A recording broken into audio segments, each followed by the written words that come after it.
Hi everyone, how's it going? Welcome back to my channel. My name is Megan. If you are new here, I'm a certified holistic nutritionist.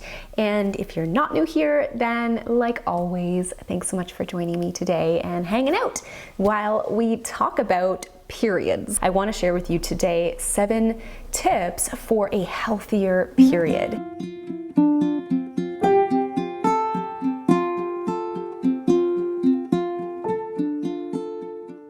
It's believed that menstruation is the 5th vital sign, and rightly so. Menstruation and your menstrual cycle can really say a lot about your health. It can be really an interesting indicator of your health because of the various hormones at play and everything that's going on through your cycle. So today I'm going to be sharing my best nutrition and lifestyle tips to support your body during your period or around your period, including things like cramps, PMS, inflammation, irregular cycles, and some of the best foods to eat. And I want to thank NatraCare for sponsoring today's video. I'll be chatting more about them in a couple of minutes. So we're going to start with iron. Let's talk about this. Iron is such an important mineral to be getting enough of in childbearing years because it's one of the most common nutrient deficiencies, especially when we consider, depending on how heavy or how long your periods tend to be, it can put you at risk for developing some iron deficiency. So it's quite important for us to be compensating for the blood that we do lose monthly. Some of the best sources of easily absorbable iron include meat, poultry, and fish, and plant-based sources include things like legumes and lentils and tofu. It's also great to pair your iron-containing foods with vitamin C-rich foods because that helps to enhance the absorption of iron. So this includes foods like citrus, strawberries, bell peppers, and tomatoes. So during your period, as many of us know, your uterus actually contracts to expel its lining. That is what a cramp is, or it's basically a contraction. And hormone-like substances known as prostaglandins that are involved in pain and inflammation in the body are what's responsible for that pain that's associated with a cramp.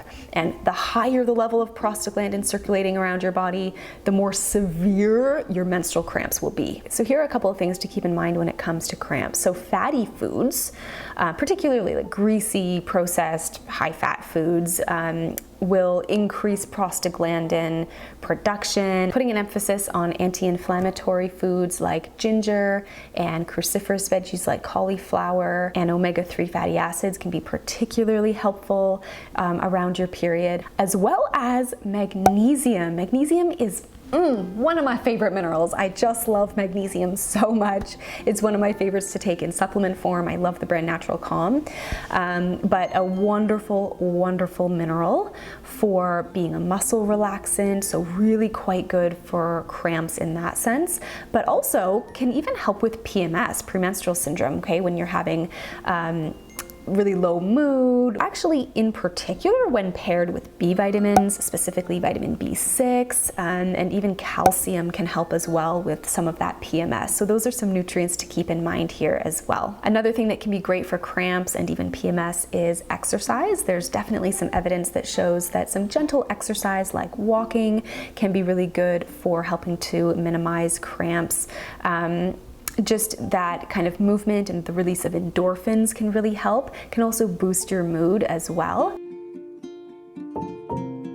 Next, let's talk all about greener period products. So conventional pads and tampons can contain a number of chemicals such as pesticides from non-organic farming, from the materials that they use, or byproducts from bleaching agents, fragrances. These things can all be irritating to the skin and can also potentially disrupt our hormones, right? They can be endocrine disruptors, especially when we consider just how absorbent the vagina is.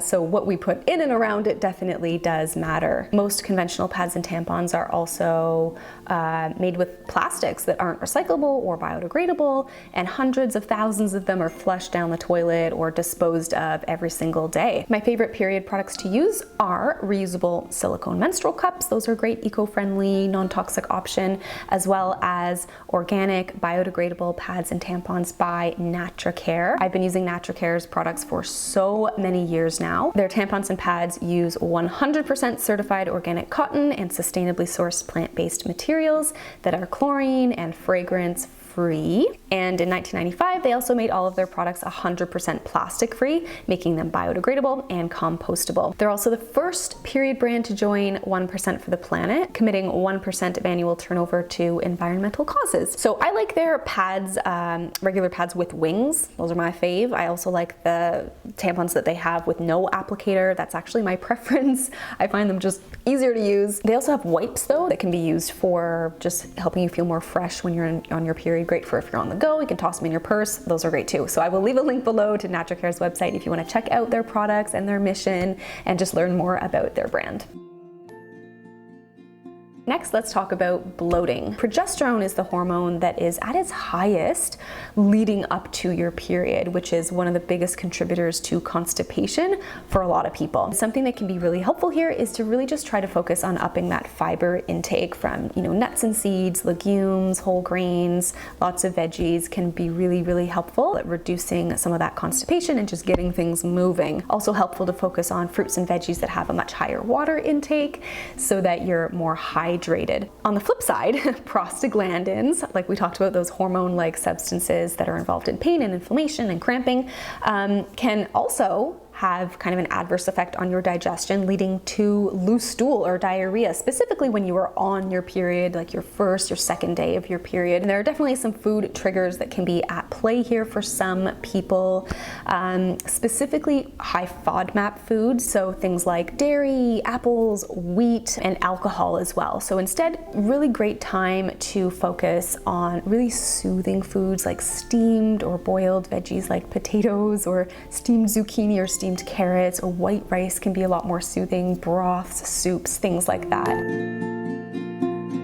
Let's talk about herbal tea and kind of nixing the caffeine, which can be helpful for some people. I personally find that having a nice hot cup of herbal tea is so soothing and so comforting when I'm on my period, particularly on like day 1 or 2 when I'm kind of feeling the most blah. I just find it very, very soothing, really nice for digestion too. Particularly some of my favorite herbal teas are things like red raspberry leaf tea, which is a great kind of uterine tonic, really good reproductive, soothing herbal tea, but also things like peppermint and ginger. Great if you're feeling bloated, kind of gassy, stomach's feeling a little off. It's just very soothing to sit down with a blanket, turn on some Netflix or read a book and just have a nice hot cup of tea. Very, very soothing. Now, coffee, on the other hand, and caffeinated teas like green tea or black teas have a potential downside of being a vasoconstrictor. So constricting the blood vessels in your body, which can actually make things like cramping worse for some people. So just something to keep in mind if you're someone who drinks maybe a lot of coffee. Caffeine can also increase anxiety for some people who are more prone to anxiety, particularly if you're dealing with PMSA, right? Anxiety around your period, then caffeine can sometimes not be the best option for you. All right, let's talk about fatigue, sluggishness, low energy. The two main hormones that are at play during your menstrual cycle are progesterone and estrogen, and they are at their lowest when you're on your period, which is one of the main reasons why you can experience really low energy levels, feeling really fatigued. When your estrogen is low like that, you're just donezo. And I can relate to this, just feeling so sluggish and like exhausted. I find that some of my best night's sleeps are during kind of my luteal phase or when I'm on my period. Really, this is one of the best times of the month to go easy on yourself, to try to rest as much as you can if you are able to, but also to not push yourself with things like really high intensity exercise. Instead, opt for much gentler exercises like a walk or some really easy stretching or yoga can be a much better option for you. Another thing that you can do that is wonderful for energy levels and trying to support them the best you can is to focus on some complex carbohydrates that are kind of slow burning in the body to keep your energy up a little bit. So things like whole grains and legumes and fresh fruits. All right, right, so lastly, number 7, let's talk a little bit about irregular periods, ones that come every couple of months, or maybe we miss our periods altogether. We don't really get them all that often. So some causes of very irregular periods are things like calorie restriction, not eating enough, or things like extreme dieting. Extreme exercise can also cause irregular periods.